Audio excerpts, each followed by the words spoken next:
Jesus did something incredible. You might remember it because of the feeding of the 5,000, that great miracle where there was a small amount of food and Jesus was able to feed an incredible amount of people. But particularly tonight, I'm drawn to the occasion that happens not long after the feeding of the 5,000. Perhaps a story you've heard a million times, literally. If you've been to VBSs or you've grown up in church and Bible classes, I'm sure you have heard repeatedly the story of Peter walking on the water. I'm not sure exactly where I was at, but I remember a couple of weeks ago was driving and I was just listening to a video that was being played on a phone, and I heard something that just kind of caught my attention. I had never heard it before, never thought about it before, but as I listened to this person and what they were saying, I said, that makes sense. And so I kind of made a little mental note, and I was like, I'm going to go back and revisit that. And it took me a few weeks, I guess, to finally, get around to it. But I've been thinking about it a lot lately, and I wanted to share with you what I heard and see how it fits into Matthew 14. I think it really has changed the way I have seen and studied Matthew 14, or will study it moving forward as we give our attention to this great story, Peter walking on the water. Look with me at verse 22. Not long after Jesus had finished feeding those big crowds, immediately, verse 22, he made the disciples get into the boat and go ahead of him to the other side.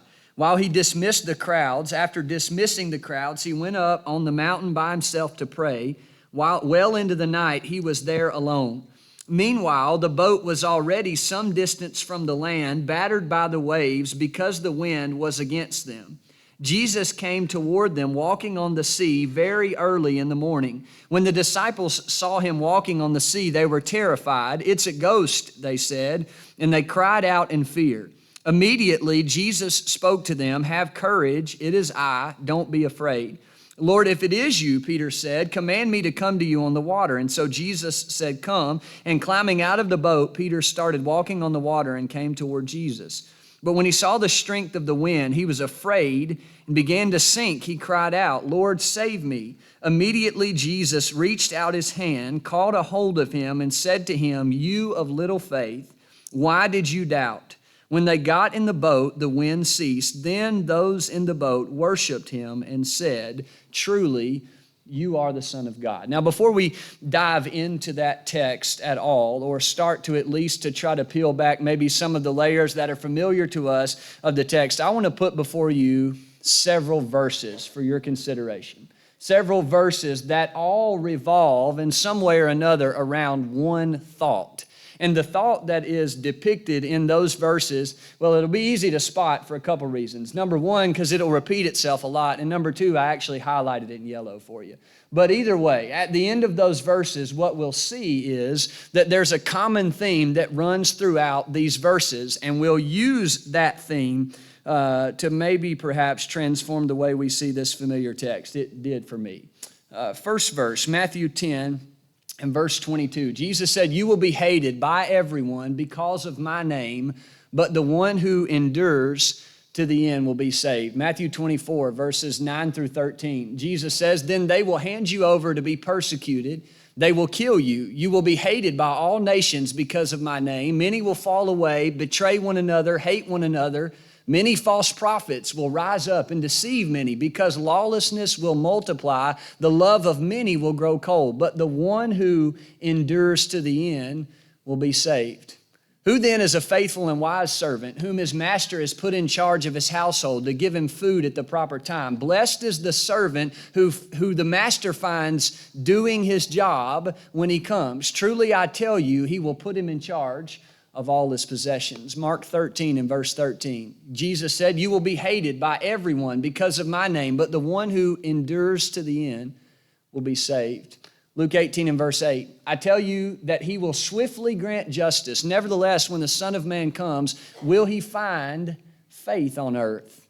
Luke 21 and verse 36, "But be alert at all times, praying that you may have strength," copied and pasted from my Bible app, so I forgot to erase a footnote there. That's why it says Strength FN, because there was a footnote on the app. To escape all these things that are going to take place and stand before the Son of Man. Romans 5, verses 3 and 4. I also didn't pull my picture all the way to the corner, just pointing out all kinds of things, right? Romans 5, verses 3 and 4. And not only that, but we also rejoice in our afflictions, because we know that affliction produces endurance. Endurance produces proven character produces hope. 2 Timothy 2 and verse 3, Paul said, share in suffering, or some translations say, endure hardship as a good soldier of Jesus Christ. 2 Timothy 2 and verse 12, this saying is trustworthy, for if we died with him, we'll also live with him. If we endure, we'll also reign with him. If we deny him, he'll deny us. And if we're faithless, he remains faithful, for he cannot deny himself. Hebrews 3 and verse 6, but Christ was faithful as a son over his household, and we are that household if we hold on to our confidence and our hope in which we boast. Hebrews 3 verses 12 through 14, watch out, brothers and sisters, so that won't be in any of you an evil, unbelieving heart that turns away from the living God. But encourage each other daily while it's called today, so that none of you are hardened by sin's deception. For we have become participants in Christ if we hold firmly until the end the reality that we had in the start. Hebrews 10, 35 and 36. Don't throw away your confidence, for it has a great reward. For you need endurance, so that after you have done God's will, you may receive what was promised. Hebrews 11 and verse 27. By faith he left Egypt behind, talking about Moses, not being afraid of the king's anger. For Moses persevered, or some translations say Moses endured as one who sees him who is invisible. James 1 and verse 12, blessed is the one who endures trials, because when he has stood the test, he will receive the crown of life that God's promised to those who love him. James 5 and verse 11, see, we count as blessed those who have endured. You have heard of Job's endurance and that have seen the outcome that the Lord brought about. The Lord is compassionate and merciful. Let me back up before we put those up there. Let's consider then those verses that all revolve around the idea of endurance. Holding on to my faith until the end, keeping my hold on what I'm passionate about, essentially this faith that I just want to make sure lasts. It's not a faith that's just strong for a moment and then goes away. It's a faith that holds on. And it seems like the New Testament from beginning to end, and that's not all of them. We could have gone on into 1st and 2nd Peter and 1st and 2nd and 3rd John, and even in Revelation, where there are tons of verses that speak about the need of endurance in keeping the faith. Now let's shift our attention back to this passage we know very well, right? Particularly I'm drawn to a couple of phrases beginning in about verse number 26, all right? They've pushed out into the sea there, and the boat is now having some waves that are pressing up against them because of the wind. And so Jesus starts walking on the sea very early toward them, and the disciples saw him walking on the sea. They were terrified, and they cried out in fear that it was a ghost, right? And so naturally, you and I guess we could say that we probably understand why they were overwhelmed with the emotion that they were, why they were fearful. If they saw someone walking on the water toward them, just like them, if I saw someone walking on the water toward me in the middle of the night, I would probably be a little freaked out too. And so no wonder they respond the way that they do. They respond out of fear. They see this ghost-like figure walking to them. And so Jesus speaks in verse 27, knowing their fear, and says, don't worry, it's I. It is I. That phrase, it is I, it resembles the Hebrew phrase like in Exodus 3 and verse 14, where God told Moses to tell them that he is the I am. That the Hebrews, they would know that when God said, I am the I am, it spoke to his sovereign ability to be whatever his people needed him to be. In that moment, they needed to deliver, and God could do that. And so when Jesus spoke those words, it is I, then they knew that he represented, he came on behalf of the miracle-working God. And they needed one in that moment. Was the fact that Jesus was walking on the water. That was a miracle. And so he stands in front of them and says, it is I, as if to bring them into submission and into a calm sort of state of mind, because he represented the God who could work miracles. Peter says in verse 28, Lord, if it is you, command me to come to you on the water. You know, people always say, and I've heard this and even preached this before, that Peter's just an impulsive guy, and he is, I guess. there are lots of passages in the New Testament, particularly in the Gospels, that talk about Peter's impulsive nature, that sometimes he speaks before he thinks, and sometimes he acts before he actually considers what his actions might bring about as far as consequences are concerned. Like, that's just kind of how he is. He's an impulsive person. And people say, well, Peter just jumps out of the boat. He wasn't really thinking, and that's not true at all. He asked Jesus, should I come to you? Or if it is you, then tell me to get out. And so Jesus said to get out of the boat. And so Peter was actually just doing what Jesus asked him to do, verse 29. He climbed out of the boat, started walking on the water, and came toward Jesus. But here's the part that we always come down on Peter really hard about. When he saw the strength of the wind, he was afraid, and he began to sink, and he cried out, Lord, save me. Immediately, Jesus reached out his hand and caught hold of him and said to him, you of little faith, why do you doubt? Two things, I guess, that I would like to consider as far as observations are concerned, and then we'll make application. Number one, notice that Peter was willing to do what no one else would do.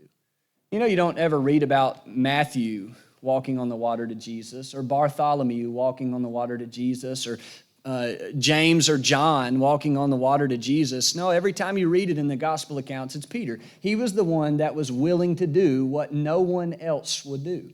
And sometimes we read this passage and we think about how, well, Peter did. He saw the waves and he just started sinking. And it's like we always just come down really hard on Peter because the fact that he lost sight of Jesus and his faith wavered a little bit. But I think that we could make a really good case for the fact that Peter actually demonstrated faith in the eyes of people that weren't willing to do what he did. That he was actually to be commended for the fact that he was willing to get out of the boat when no one else was. But here's the thing that really rattled me.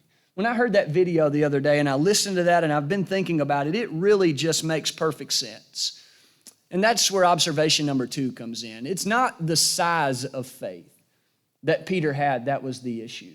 They say, well, he had little faith. Jesus said, oh, you of little faith. So that must be talking about the fact that Peter didn't have enough faith, that he didn't have big enough trust in God, that he didn't have big enough faith in God, that his faith, it wasn't deep enough to last. When actually, under close consideration, I'm starting to think that we may be off base a little bit. And I never would have even thought about it if it weren't for this point of view. But I got to looking, and the Greek word for little there, it's this word called oligos. And what it is, actually, by definition, it speaks about duration and not so much about depth. Sometimes we think about faith in terms of, I have big faith in God. I'll do these big monumental faith in God. When really what Jesus was appealing to was the fact that Peter's big faith that he had that led him to step out of the boat, it didn't last very long. It's like, yeah, Peter obviously had big faith because he got out of the boat when no one else did. But that big faith, it didn't last very long because the second that those obstacles started to arise in his life, well, then that's when it started waning and that's when he started sinking. And let me make it real to us. Perhaps like you have those times in your life where you have big faith and you're talking to God and you're so confident that God's going to be able to do exactly what you want him to do. And so you approach this situation and you pray with huge faith that God's going to do exactly what you ask him to do. But then what happens like 3 days later when the answer hasn't come? Or like a week later when the answer doesn't come. Or maybe the answer comes in a different way than you thought it should, but it definitely doesn't come on the right timetable. Is your faith still as big at the end of that week or the end of those 3 days as it was when you approached? It's not that you didn't have big faith in God, because you did, but how long did it last? And that seemed to be the issue with Peter. We obviously know Peter had really big faith. Why? Well, because nobody else was willing to get out of the boat but him. He obviously trusted in God's ability, Jesus' ability to save him if he was fallen. In fact, he said the Bible's shortest prayer, Lord, save me. And God did. He reached down. Jesus picked him right up out of the water, a teachable moment. Notice all of this happens before they ever get back in the boat. So, they're standing in the water, and Jesus is saying all of this to Peter. Peter obviously had big faith. But the issue with Jesus was not how big Peter's faith was. It was how long it lasted. And so you read that phrase and you hear, oh, you of little faith. And I think sometimes we're just guilty of assuming that Jesus was looking down on Peter or maybe getting on to Peter, scolding him in such a way for saying, you didn't have strong enough faith. You didn't have big enough faith. And that's not really it at all. I think sometimes when we hear the word little, like we think in terms of big or little, like that person's big and that person's little, or that thing's big and that thing's little. And it's like that's the way we see things. We're immediately talking about the size of something when we say big or little. But actually, in the New Testament, it doesn't seem that way at all. That Jesus was saying to Peter, you had big faith, but your big faith didn't last very long. So here's my question for you tonight. My question for you is this. You might have big faith, but do you have faith that's going to last? I put those verses up there for us to consider. From Matthew all the way to James. We could have gone, like I said, even into the book of Revelation. And we even could have picked one from every book in the entire New Testament where those New Testament writers urge their audiences to endure, to stay faithful. Peter would say that their faith was going to be tested like fire, but that's why he was writing to them, so that they could develop a resolve to endure, to stay faithful even until death, Revelation 2 in verse number 10, to the point of death, if you will, that they wanted, those New Testament writers, the people that represented Jesus, they wanted their audiences to develop a faith that would last. And sometimes that lasting faith, it's big in some moments, and in others it's really small. You've experienced that. You've had those moments where faith is really easy, and it's really easy to have the big faith, the get out of the boat and walk on the water faith. But you've also had those moments where it's not so big. You may have been like Matthew or Bartholomew or like James or John, who didn't get out of the boat because your faith may not have been as strong as it once was. But over time, is it going to run the course? Is it going to finish the course? Is it going to stand the test of time? All of those verses that we put on the screen, that was the crux of the issue, is if I'm going to develop faith that lasts. So I read those verses, Matthew 14, particularly verse number 31. And I listen to Jesus' words, and while I'm a little bit, I guess, the humanity in me just kind of shrinks when I hear those words or read those words come out of Jesus' mouth, because I think in terms of what I understand when I hear the word little, that he was upset with Peter because he didn't have deep enough faith, but I'm not sure that's it. The deep faith that Peter had, it didn't last. And I don't know if that's exactly entirely true. I never ever heard that preached or ever even heard it considered until most recently, but I thought, you know what, that's a really great idea. And it makes sense why there's so many passages in the New Testament that talk about endurance and about developing a faith that lasts, that stands the test of time, because it's not about whether or not we have big or little faith. It's about how that faith lasts, if it stands the test of time. And so maybe you're here tonight, and you're in a moment where big faith is easy. Big faith is easy. Everything's good right now. Or maybe those things that have happened in your life that were bad or that were difficult, or maybe you struggled through them, they've produced a big faith in you. You've seen God's goodness. You've seen how he's carried you through. And so right now it's like big faith comes easy. Or maybe you're on the other side of the spectrum and big faith is not easy. Right now you feel like you have small faith. You're not really sure where to go or what to do or how you're going to deal with this issue. I think that's just the natural course of faith. That some of those moments are big faith moments and some of them are small faith moments, but the difference is this: will your faith last? And I know that not every moment has to be a big faith moment. You know why? Because Jesus said that even the faith of just a mustard seed would do incredibly big things. That the smallest little seed that man could possibly comprehend could do incredible things with just that amount of faith. Not everything has to be a big faith moment. But how long will your faith last? That's the encouragement, maybe even the challenge for you tonight, to develop a faith that lasts. If you're not a Christian, that's what you need to do. More than anything in the world is start that journey of faith, but develop a faith that lasts. It doesn't just begin and end with your baptism, but that only just opens the door to a whole new life of growing in your faith, of building on your faith that lasts. Maybe you already are a member of the church. Maybe you've been baptized into Christ, and what you've realized at some point or another is it's been easy to have those big faith moments, or in your small faith moments, you're not really sure exactly how to move forward. And what you've realized tonight is that's the issue. I don't have lasting faith.